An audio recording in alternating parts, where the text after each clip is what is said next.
Let's debunk a myth. You do not need to be the one building the engine to win the race. To be successful in business, you don't have to possess all the skills. You may need a partner who speaks the language you don't. But listen closely. When looking for a business partner, do not go hunting for a resume. Instead, look for shared interests. If your business is built solely on shared profits, it'll crumble at the first market dip. You need a partner who shares your passion, because when the technical hurdles get high, revenue won't keep you in the room, but a shared passion will. I'm Will. This is Servant CEO. Let's get into it. All right, we are back. Servant CEO, Customer First Business. We're breaking out the Customer First Business book into 11 months worth of content. New video drop every Friday. So thanks for tuning back in. This is going to be chapter 4, week 3, I believe it is, and probably going to be the last segment for chapter 4. I'm going to plug the book real quick here. Customer First Business, available on servantceo.com. You can get it through Amazon, paperback, ebook, and also Amazon, audiobook. So if you haven't gotten a copy already, go ahead and pick a copy up. And thank you again for tuning back in.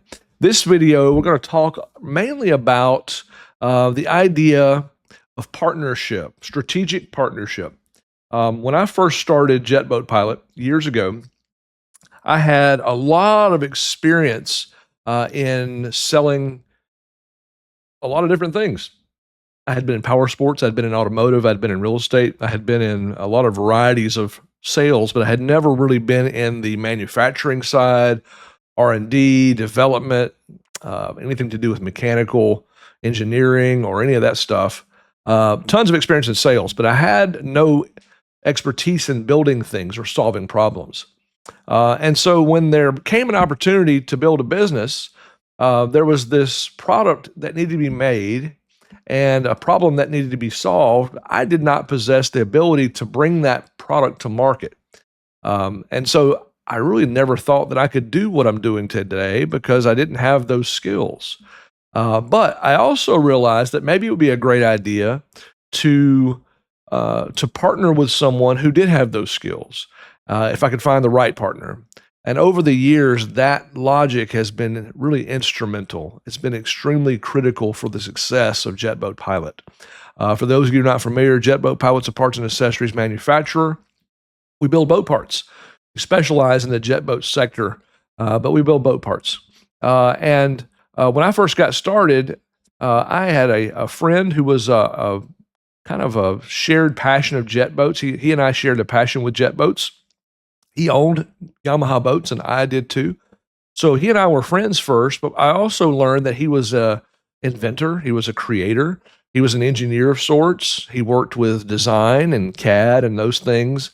And so as we began talking and kind of sharing what we liked about our boats and what we didn't like about them, he began to say things like, hey, we should fix this steering system on these Yamahas. People want more control at low speeds.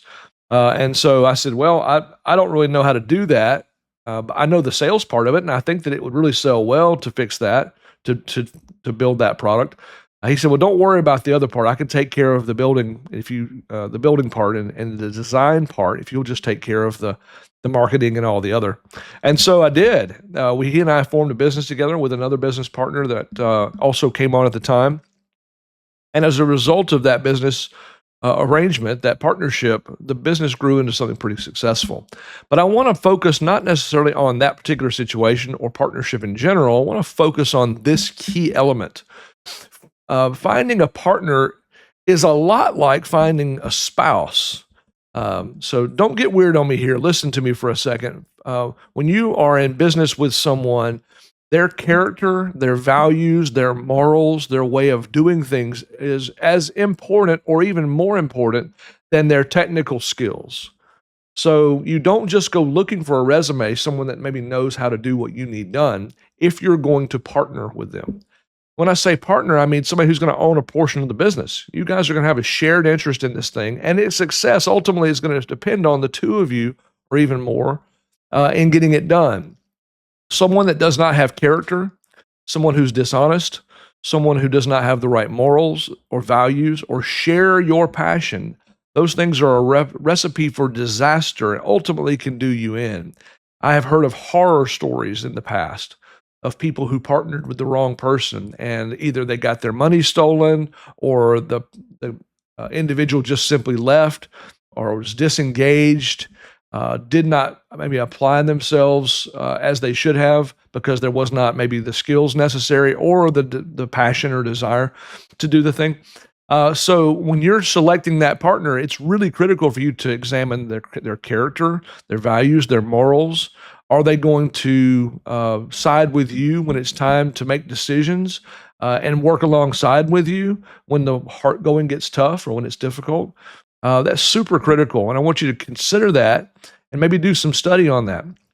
When the time comes for you to find someone that is, or maybe you found someone already and you're vetting them out, it's really important to sit down and have these conversations and understand that when you are going down this road of creating a new business, you're going to need to work together and you're going to need to agree, and you're going to have to find ways to do things that keep the business intact and moving in the right direction. It's also equally important to go and get an attorney involved and draft up what they call a partnership agreement or an operating agreement. And these things are important because it basically puts on paper what the two of you, or maybe three of you or more, agree on. It puts it all in writing. And so you want to do that as soon as you can, really early on, before things potentially could go sideways or go south. Get it done when everyone likes each other. Get it done when everyone agrees with one another. And know that that document can be amended over time. So if you need to come back and change it with time, obviously you as a group can go and do that and make those changes. But it's probably the most important part of what you're going to do is to have a partnership agreement in place. In fact, if you start an LLC, which is a limited liability company, they're going to require that partnership agreement to be legal. So you want to go ahead and get your attorney involved with that.